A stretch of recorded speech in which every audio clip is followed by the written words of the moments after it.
I can't believe this person just tweeted that. It's so not a good social media etiquette thing to do.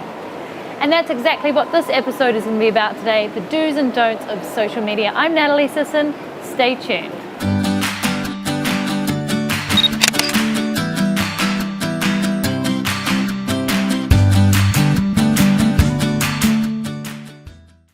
Social media. I personally adore it, and I know that you are on it too, and how crucial it is for your business. But there are a lot of people out there who are just going about it all the wrong way. And I must admit, when I started out, I was so keen to put the message out there and market that I was doing a lot of selling and hopefully not spamming, but a lot of links that were always promotion, promotion, promotion. Now my go-to ratio is 1 to 10. 10 being that you're giving information, sharing, retweeting, and just putting out really great content, and 1 time out of 10 you're actually offering something or promoting something that you have. Now your ratio is completely up to you, but remember, it's like a conversation with a friend, right? If you were sitting across the table at a cafe with them, you wouldn't be like, hey, I've got this thing that you should buy, hey, I've got this thing that I'm promoting, hey, I've blah blah blah. You'd be having a conversation.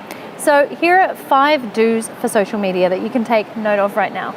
Number 1, be a relationship builder and show that you care. People actually can kind of see through you even on social media, even though you're not having a conversation face to face. So be somebody who actually genuinely cares, asks questions, and shows an interest in what you're doing.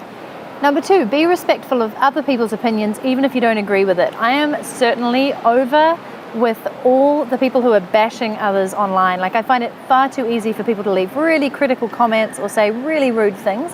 I think we have to come back to being respectful of people and creating discussions, not controversial opinions and downright slagging people. I'm pretty sick and tired of that, to be honest.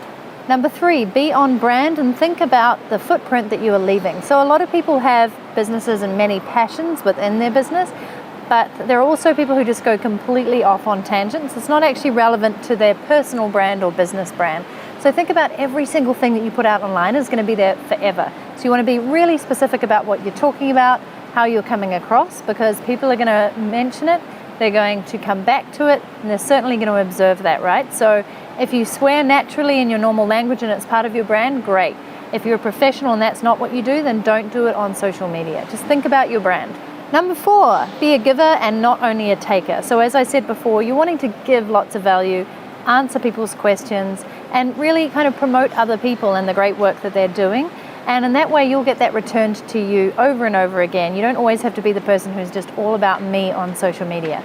So shout out about other great people, shout out about work that's really interesting that they're doing, and you'll find that they'll do that in return. Much better win-win situation.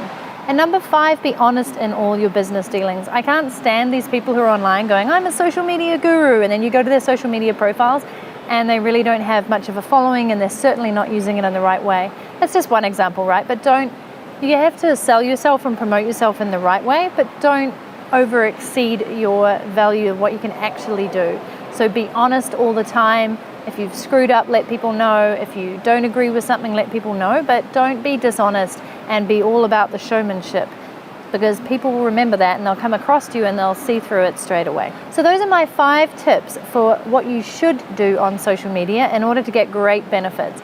In next week's video, we're going to focus on what you shouldn't do and maybe look at some of the common mistakes that people are making, because you can learn a lot from that and you can absolutely do a much better job than those people, and it will really help your personal brand and your business.